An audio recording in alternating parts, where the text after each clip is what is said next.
Okay, so what I want to do today is to finish up the lecture that we were engaged with last week about utilitarianism, and then to move on to what is perhaps the most dead guy on Tuesday lecture of the semester, that is an explanation of the philosophy of Immanuel Kant. So in order to make up for the fact that the second part of the lecture is fairly dry, we'll have a couple of clicker questions in the first part of the lecture. Okay, so as you recall from our lecture last class, John Stuart Mill, in the selections from utilitarianism that we read, says two extraordinarily famous things that serve in some ways as the heart of the utilitarian view. The first thing that he says is that he articulates what's known as the greatest happiness principle. This is a principle that's supposed to tell you what it is for an act to be morally right. And what Mill says is there's a proportionality between the rightness of the act and something that it produces. In particular, a proportionality between the rightness of the act and the amount of happiness it produces, regardless of how that happiness is distributed. In particular, he says actions are right in proportion as they tend to promote happiness. They're wrong as they tend to promote the reverse of happiness. And the happiness with which we're concerned is not the agent's own happiness, but the happiness of all concerned. The second extraordinarily famous thing that he says in the opening passages of utilitarianism is that the motive with which an act is performed is irrelevant to the act's moral worth. He says the motive has nothing to do with the morality of the action. He who saves another creature from drowning does what is morally right, whether his motive be duty or the hope of being paid for it. So we might summarize what these principles say as saying that the first one tells us that what matters for the morality of an act is the aggregate amount of happiness that it produces. And what we're concerned with here are aggregates, not individuals. We're interested in how much good is done overall, not where those pieces of good might happen to fall. And what the second principle tells us is that what the utilitarian, who is after all a consequentialist, is concerned with are consequences. They're interested in the outcome of the act, not the process by which that outcome was achieved. So the first reading that we did for last class was a selection from Mill's utilitarianism where he articulated these principles. And it's important to recognize that these get something profoundly right about what we're thinking about, I think, when we try to articulate what lies behind our moral judgments. It does seem right that what we're interested in is what the world is like after a particular action is taken. And to the extent that we're interested in what the world is like, our primary interest is not in how that state of affairs came about, but what that state of affairs is. And our primary concern, if we're taking a moral stance, is not in how much we ourselves have, but rather in how much good there is in the world overall. That said, there have been, since utilitarianism was articulated, a classic set of objections which are raised to the view, some of which we'll talk more about today, and some of which we encountered in the selection from Bernard Williams that we read last class. Now, you will all recall that Williams' discussion begins with a story of a gentleman that he calls Jim, who finds himself in a South American village that's run by a rather unsavory cowboy. And some of the citizens of that village have been protesting the unsavory cowboy's leadership. And so what the unsavory cowboy has done is he has rounded up 20 of those villagers, and he's planning simply to show the others that he's in charge, to kill those 20 villagers. When Jim arrives, Pedro, the cowboy, tells him that if Jim is willing to shoot one of the villagers, the other 19 will be set free. So that's the Jim case. Jim shows up in a town. The sheriff of the town has selected 20 people at random to be shot, but if Jim is willing to kill one of them, the other 19 will be set free. So clickers out. Question, in the Jim case, what is Jim morally obliged to do? Is the moral thing for Jim to do in this case to shoot the one man, thereby liberating the other 19? Or is the right thing for him to do to refuse to shoot the one, thereby letting all 20 die?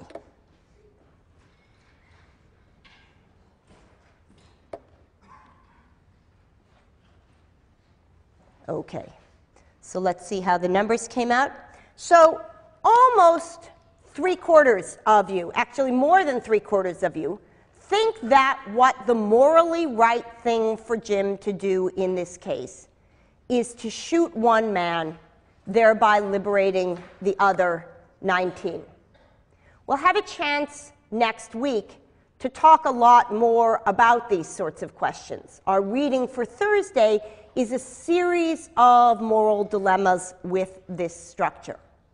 But what I want to ask those 77% of you who answered yes to do now is to think about whether you take what Williams says is the natural utilitarian next step. Williams argues that if you are a committed utilitarian and you think that the morally right thing for Jim to do is to shoot the one and release the other 19, then you ought to feel no moral compunction about doing so. There's a clear right thing to do. The right thing is to kill the one so as to save the 19. You may feel moral disapprobation, indeed you should feel moral disapprobation towards Pedro, who put Jim in this situation. But you ought to feel no moral disapprobation towards Jim, and even more importantly, according to Williams, Jim himself ought to feel no moral compunction.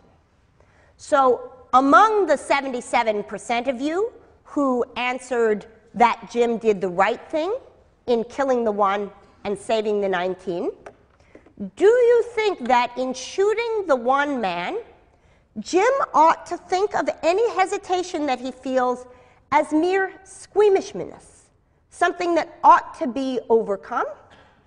Or do you think that Jim ought to think of the hesitation that he feels in doing what the utilitarian and what you yourself said was the right thing? Do you think he ought to think of his hesitation as being indicative of something morally relevant? So there's roughly 70 of you who should be answering this. Let's see how the numbers come out.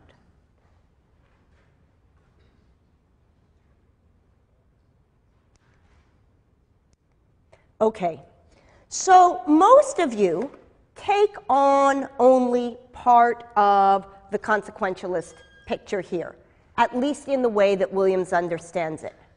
Most of you think that although the right thing for Jim to do in that case is to kill the one to save the 19, it's not the case that he ought wholeheartedly to endorse that as the right thing to do.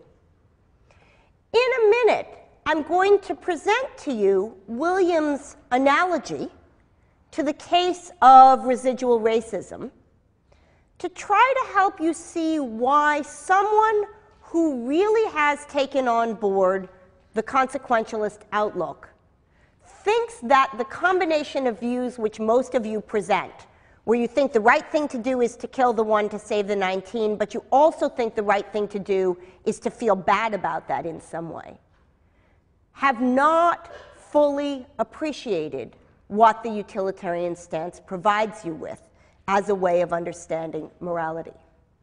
So Williams, as you know, presents us with 2 cases. The first is the case I've just given you, the case of Jim and the captive Indians.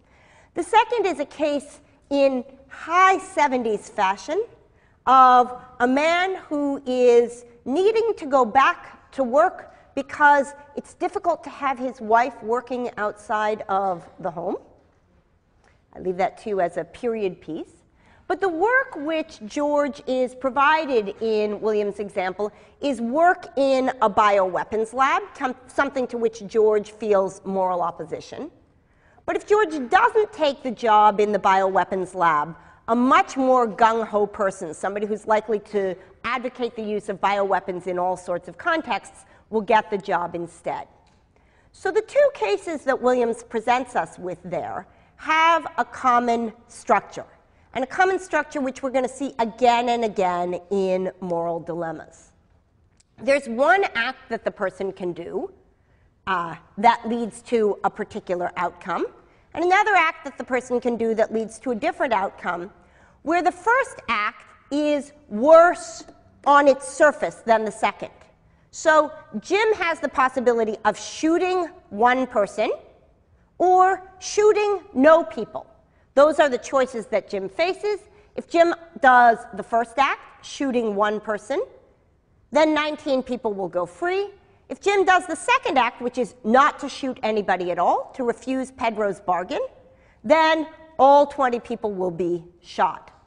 Likewise, George faces a choice between doing one thing, taking the job in, George faces the choice between taking the job in the biolab and not taking the job in the biolab. If George takes the job in the biolab, then the gung-ho biological weapons fellow won't get the job, and the outcome will be better.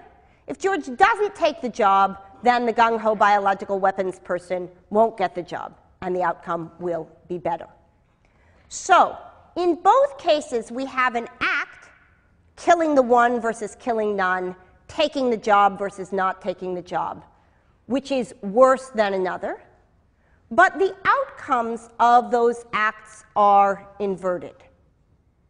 The consequentialist tells us not to look at the act side of the equation, but to look at the outcome side of the equation. The only thing, says the consequentialist, that we need to take into consideration is how many people are saved or how much bioweapons research is done.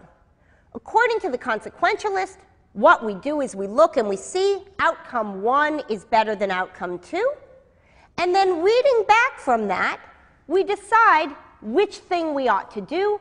We ought to do act 1 because it's the thing that produces the better outcome.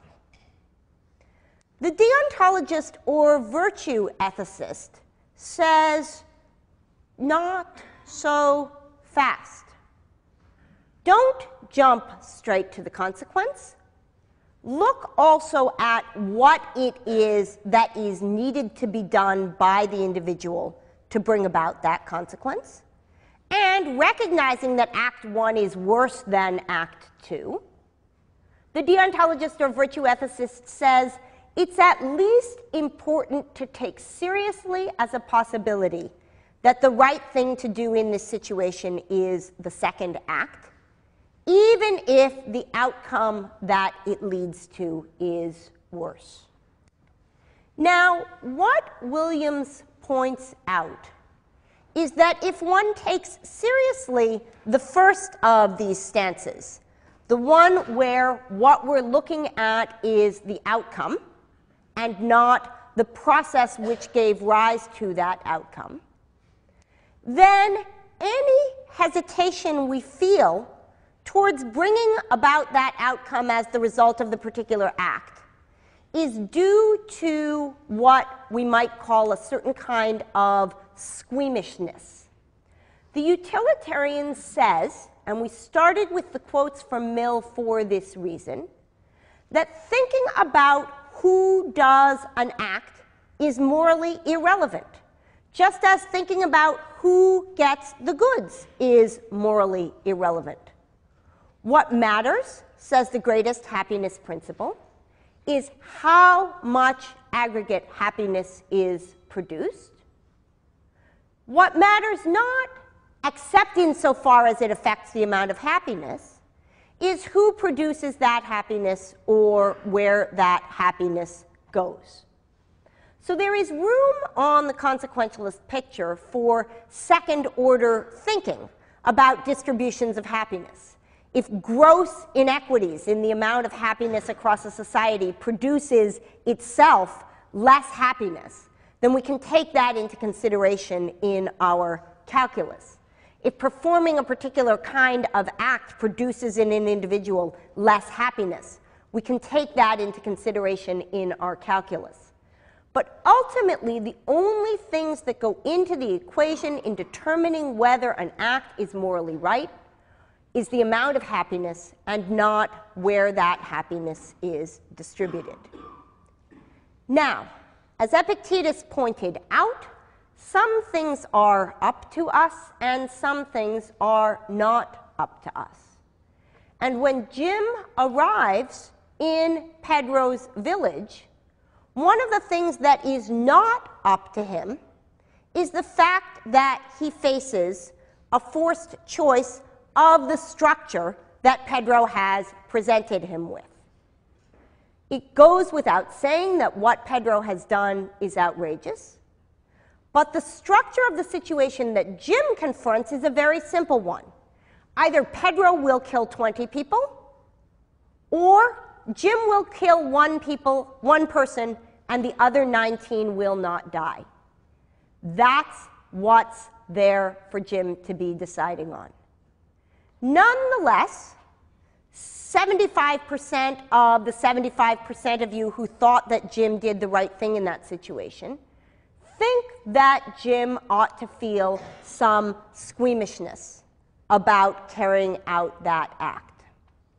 What Williams points out is that if one takes seriously the consequentialist picture, then perhaps the morally right thing to do is to try to cultivate in oneself moral sentiments that accord with one's moral judgments.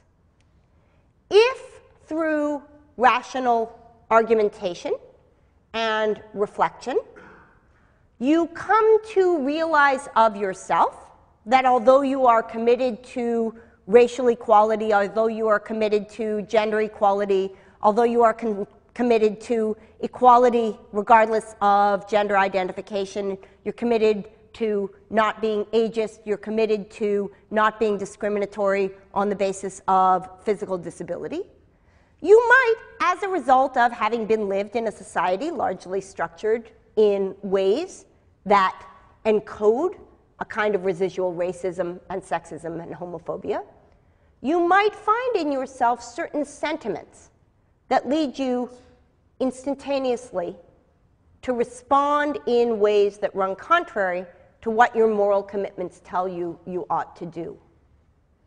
In those cases, I take it, you think that there's some moral mandate upon you to try to get rid of those instinctive responses. If you're really committed to anti-racism, then you want, to the extent possible, to have a harmonious soul when engaging in interracial encounters. If your reason tells you that you're committed to anti-racism, you want your spirit and appetite to be in line in that way. So there are instances where morality on reflection tells us that something is right, and the consequence of that for our behavior towards ourselves is that we ought to try to cultivate in ourselves instincts that correspond to that. Williams says, the utilitarian should say, that in cases like the Jim case, Jim is like the residual racist. He knows what the right thing to do is, but he has a residual tendency to be pulled in the morally wrong direction. If you don't think that it's true that Jim ought to change his attitudes in that case, and you do think that the residual implicit racist ought to try to change her attitudes, it would be useful to try to think about what pulls those two cases apart. Okay, so that's what I want to say in closing about the utilitarianism and its critics. And we'll return, as I said, to those issues twice more.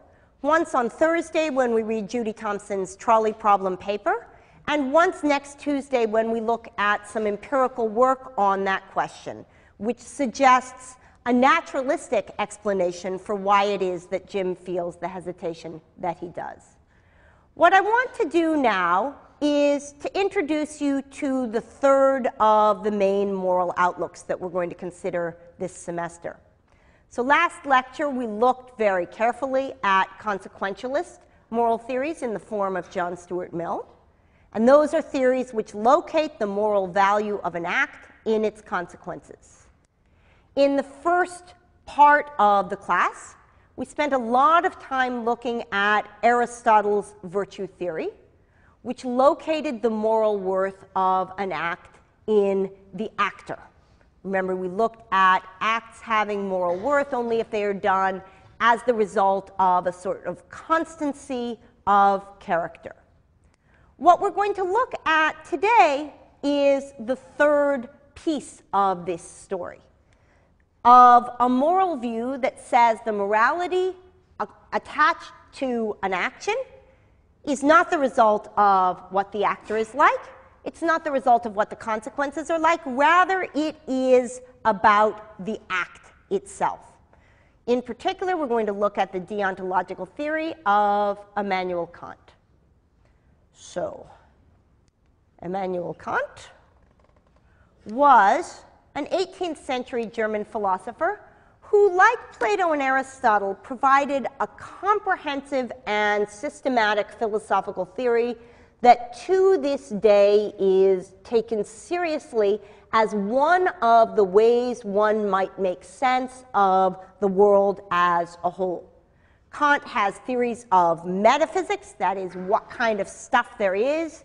He has theories of epistemology, that is, how we know about what kind of stuff there is. He has theories of ethics, what the right thing to do is. And he has theories of aesthetics, that is, what gives things aesthetic value. Famously, Kant articulated his views about these three major domains of philosophy in three enormous and dense books. The first, The Critique of Pure Reason, which told you about what the world is like and how we know it to be that way, which he wrote first in 1781 and then revised. The second, The Critique of Practical Reason, which is an account of the nature of morality. And the third, The Critique of Judgment, which is an account of the nature of aesthetic value. But in addition to those dense works, Kant also wrote what he took to be more popular presentations of his view. In the case of metaphysics, he wrote a book called The Prolegomena to Any Future Metaphysics. And in the case of ethics, he wrote something that he calls the grounding for the metaphysics of morals, which is, of course, the work from which we read excerpts for today.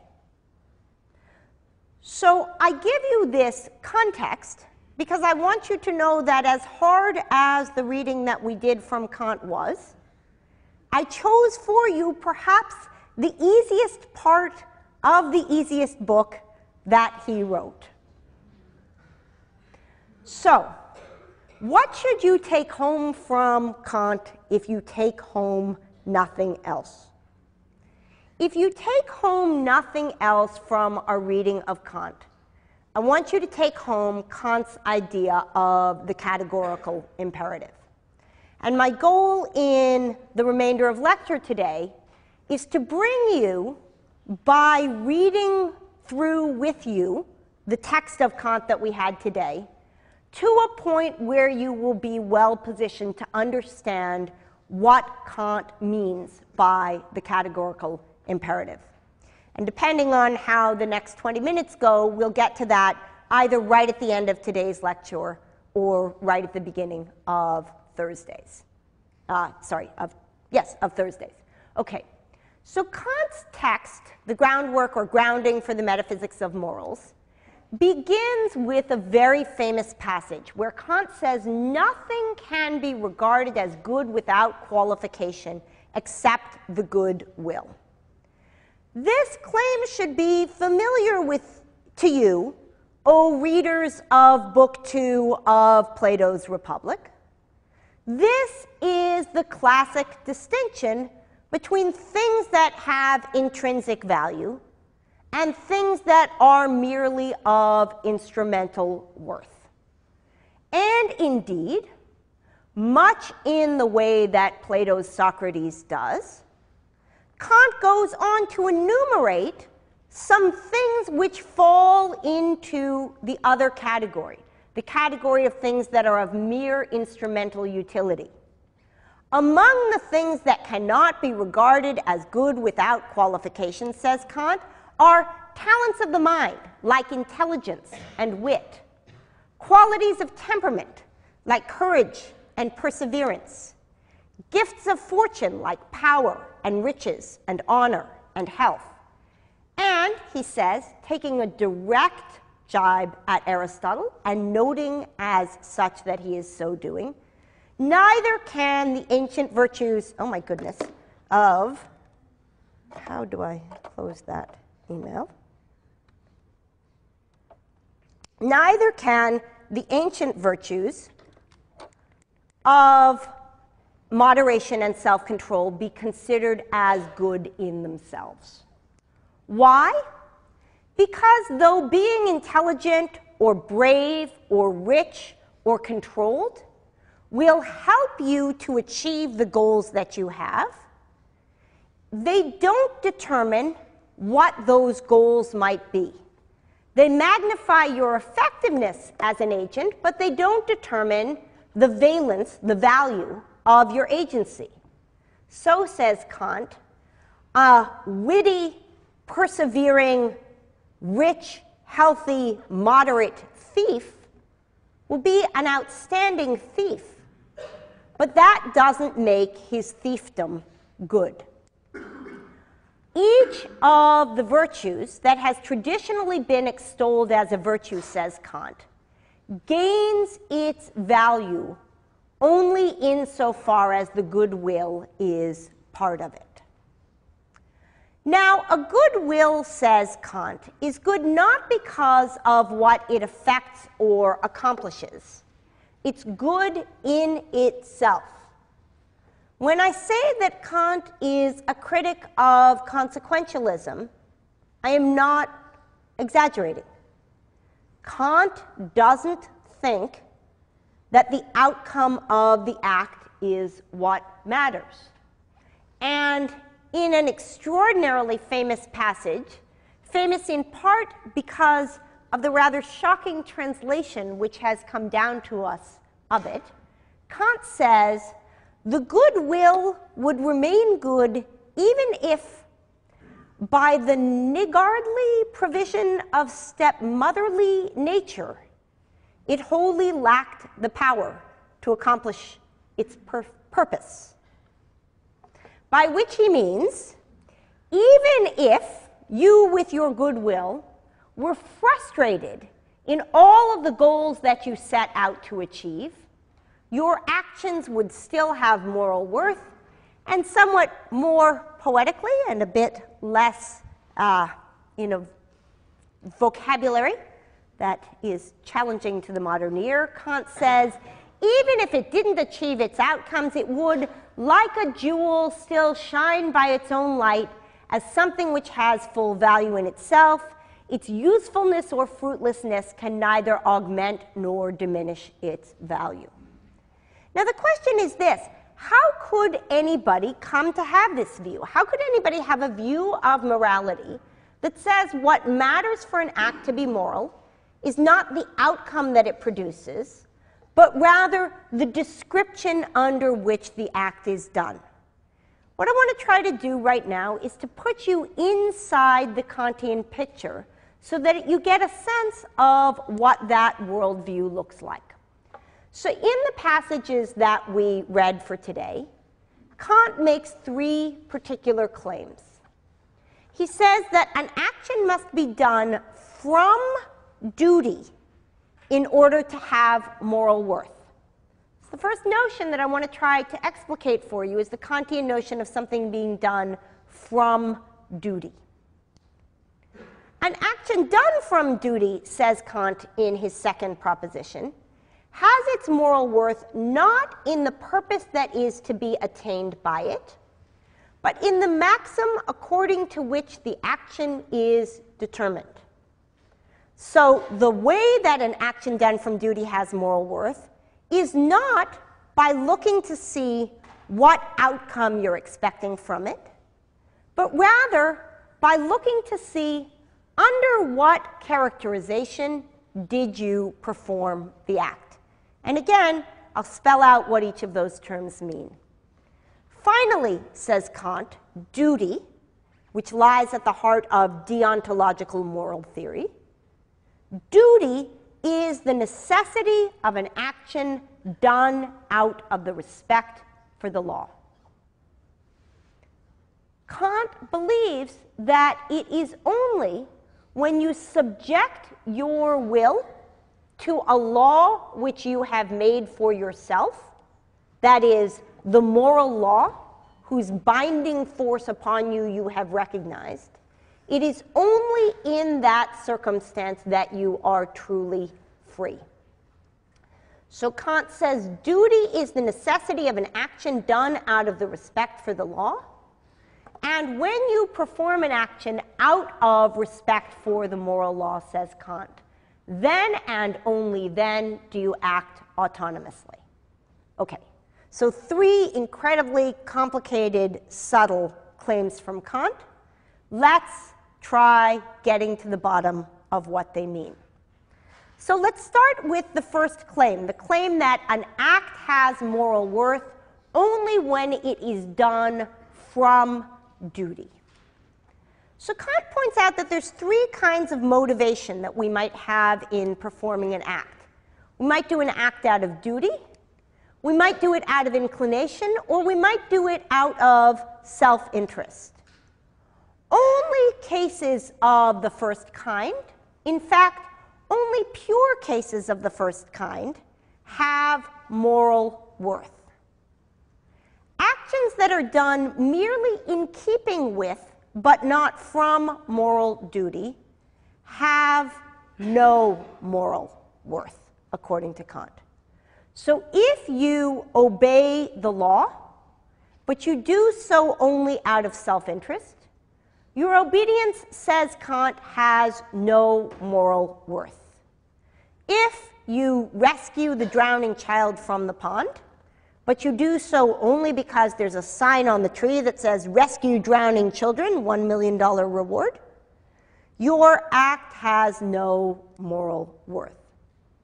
So we can think about what Kant's claim amounts to and how it differs from the other ones that we've been looking at by thinking of the question space in terms of a flowchart. So we're trying to decide whether a particular action has moral worth. And the first thing we want to ask ourselves is, does the action accord with duty?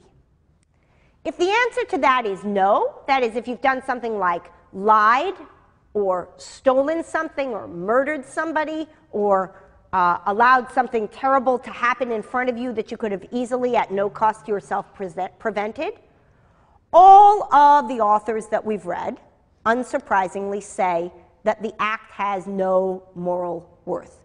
Oh, so did that just disappear? That was supposed to be in red on black. Is it completely invisible from the back? Oh, well, that's a pity. Okay, so what that says in red is no lying and stealing, but it's in red. I can't change it in the middle of the slides, but I'll remind you what those things say. Okay, the second question that we ask, having eliminated now from the realm of morally worthy acts those that don't accord with duty, is what motive the act was done with. So perhaps you act in a morally worthy way out of self-interest without immediate inclination. So you pay your taxes because if you don't pay your taxes, you're going to have to pay more taxes. You obey the speed limit, but only because you're afraid you might get caught. Otherwise, Mill says those acts have moral worth. Kant says, no, they don't. And again, that's supposed to be in red, but it's now invisible.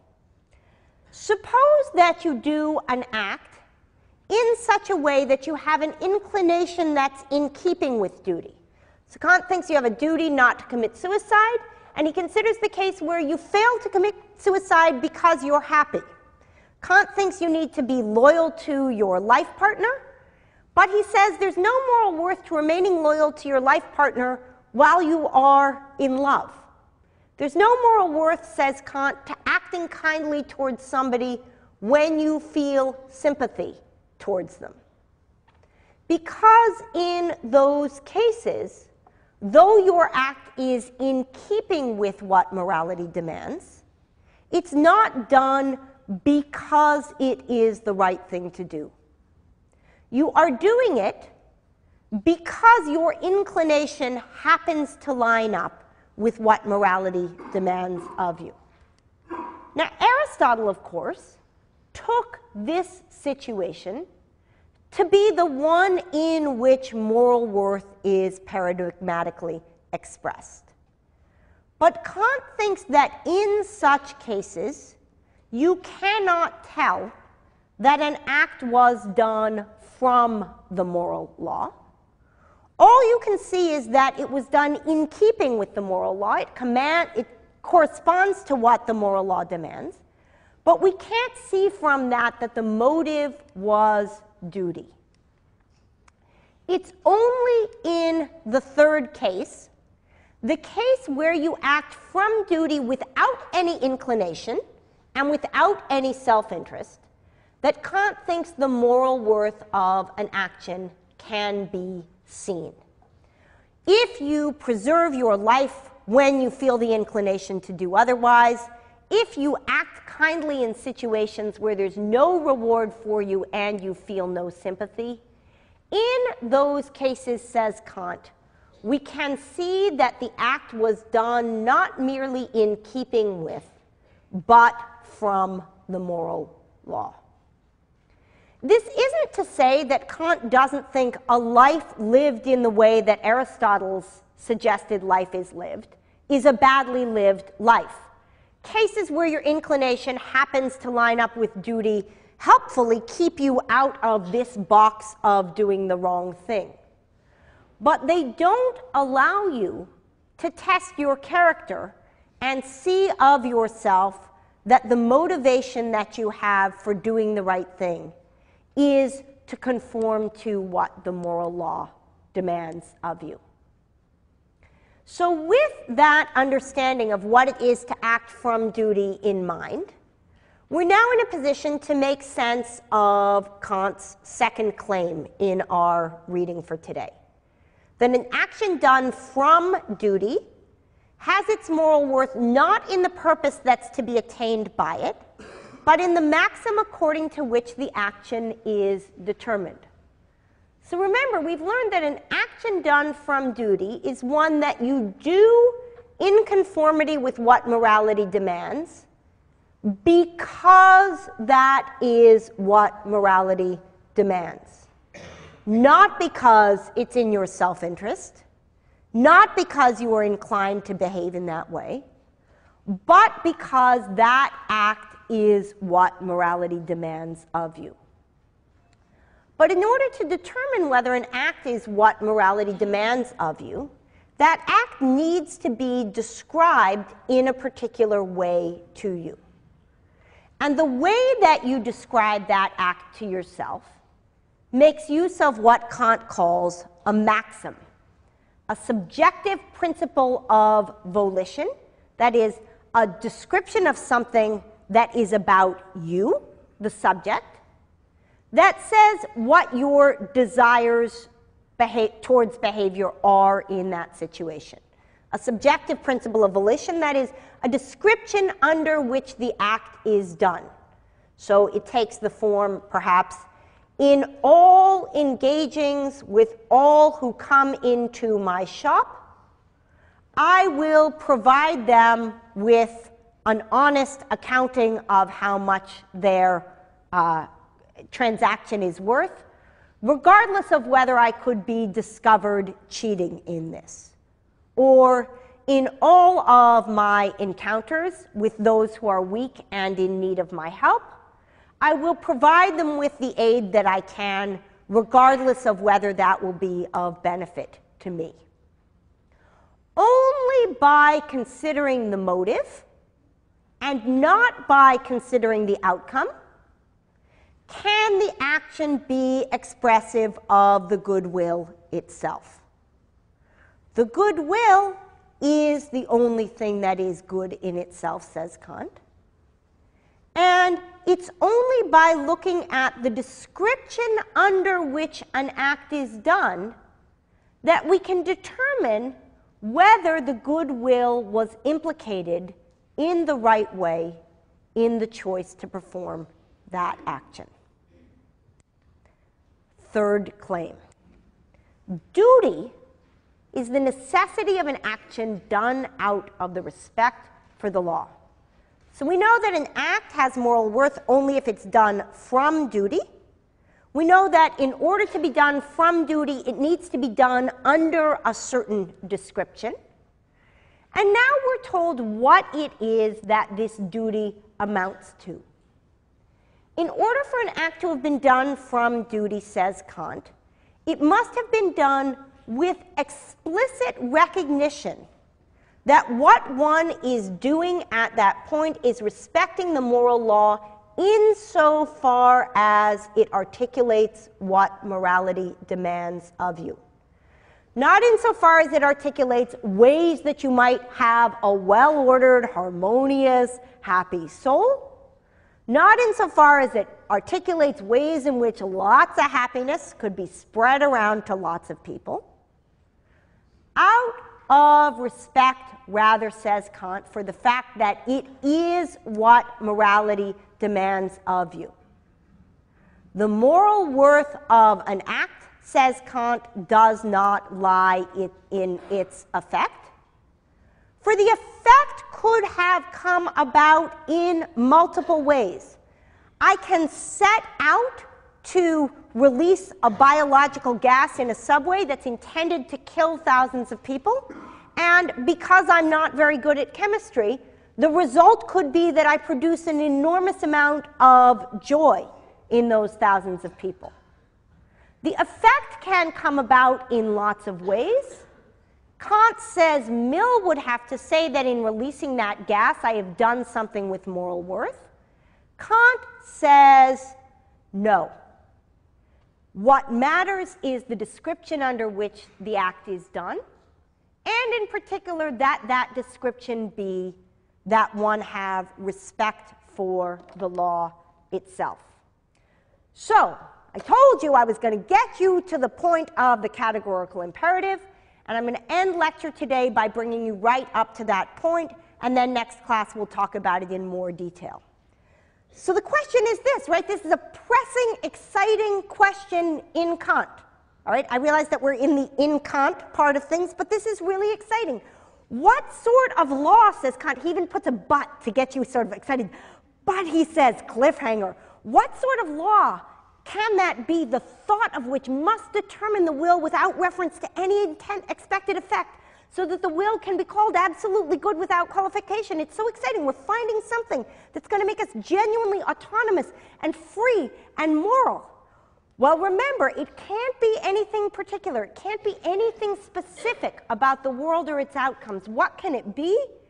It can be the will's universal conformity of its actions to law as such.